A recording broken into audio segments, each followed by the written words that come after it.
స్పష్టంగా ప్రతి పదాన్ని పలకాలి, ఏ పదాన్ని కూడా మింగేయకూడదు.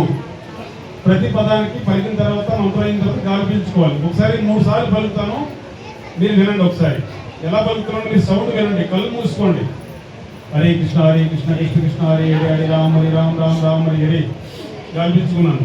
హరే కృష్ణ కృష్ణ కృష్ణ హరే హరే హరే రామ రామ రామ హరే హరే. గాలి పీల్చుకున్నాను. మళ్ళీ హరే కృష్ణ కృష్ణ కృష్ణ హరే హరే హరే రామ రామ హరే హరే. ఇలా ఎందుకు స్పీడ్గా పలకాలి, గట్టిగా పలకాలని చెప్పారంటే గురువుగారు, మనం స్లోగా నెమ్మదిగా పలికామనుకోండి. ఎలాగా హరే కృష్ణ కృష్ణ అలా అన్నామనుకోండి, మన మనసు వేరే చోట ఆలోచనకి వెళ్ళిపోతుంది.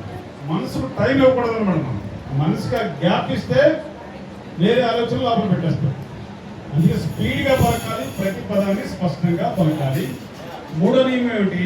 పలికిన మంత్రం చెవుల ద్వారా బాగా వినాలి. బాగా ఏం చేయాలి?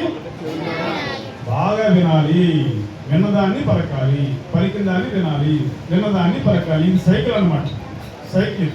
అలా ఎవరైతే చేస్తారో ఒక్క మాల చేసినా మంచి అద్భుతమైన ఫలితాన్ని పొందుతారు. కానీ 16 మాలలు చేయమని గురువుగారు చెప్పారు, ప్రభుపాదులు గారు. 16 మాలలు ఎవరు చేస్తే వాళ్ళ బాధ్యత ప్రభుపాదులు గారు తీసుకుంటారని చెప్తున్నారు అన్నమాట.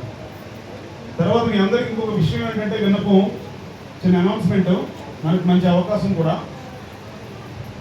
కాకినాడ హరే కృష్ణ మూమెంట్ సంస్థ నుంచి మనకి వచ్చే వారం నుంచి కానీ తర్వాత వారం నుంచి కానీ ఒక స్వామీజీ వస్తారు. మనకి నిన్ననే పర్మిషన్ కూడా శాంక్షన్ అయింది. చక్కగా మనకు చక్క విషయాలను తెలియజేస్తారు. తర్వాత ఎంతమంది దీక్ష తీసుకోవాలనుకుంటున్నారో చేరిపోయేస్తాను. నేను భగవంతుడు దీక్ష తీసుకుందాం అనుకుంటున్నాను. ఓకే, దీక్ష అంటే ఏంటో చెప్పాలి, మీకు చెప్తాను. దానికి ఏమిటంటే కొన్ని నియమాలు ఉంటాయి, కానీ భయపడవలసిన పని లేదు.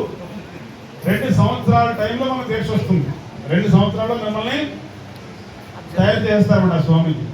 మీ అందరికీ చిన్న చిన్న పరీక్షలు కూడా పెడతారు. ఒక నెల తర్వాత ఒక పరీక్ష ఉంటుంది అనమాట. చిన్నవి మీరు చెప్పేస్తారు, ఆన్సర్ రాసేస్తారు. చదువు అక్కర్లేదు దానికి. చదువు లేకపోయినా ప్రశ్నకు సమాధానం చెప్తే మేము పాస్ చేస్తారు. అలాగే 6 పరీక్షలు ఉంటాయి. ప్రభు రండి వీరబాబు.